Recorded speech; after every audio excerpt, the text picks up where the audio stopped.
તો ભરૂચમાં ભાજપ નેતા દારૂના જથ્થા સાથે ઝડપાયા છે।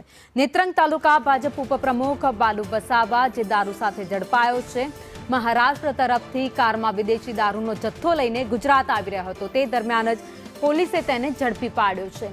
પોલીસે ભાજપ નેતા બાલુ વસાવાની ધરપકડ કરી છે। વધુ અપડેટ સાથે સંવાદદાતા નરેન્દ્ર પેપરવાલા અમારી સાથે જોડાઈ ગયા છે। નરેન્દ્ર, ભાજપના નેતા જે દારૂના જથ્થા સાથે ઝડપાયા। નર્મદા જિલ્લાની ડીસાપાડા એલસીબી જ્યારે ચેકિંગ કરી હતી તે દરમિયાન જે એક શંકાસ્પદ જે સ્વિફ્ટ કાર હતી તેની અંદર દારૂની હેરાફેરી કરતા પકડાયા છે ને તેની અંદર બિયરની પેટીઓ હતી અને જે પકડાયેલા છે નેતા એ ભાજપના નેતા હોવાનું જાણવા મળે છે। ભરૂચ જિલ્લાના નેત્રંગ તાલુકાના ઉપપ્રમુખ છે અને તેઓને નર્મદા એલસીબીએ પકડ્યા છે। મહારાષ્ટ્રથી 4 વ્હીલર જે એમની ગાડી છે તેમાં તેઓ આવતા હતા, તેઓને પકડવામાં આવ્યા છે અને પોલીસે કુલ 3,26,000નો મુદ્દામાલ જપ્ત કરી અને નેતા છે તેમની ધરપકડ કરી છે। આભાર માહિતી માટે।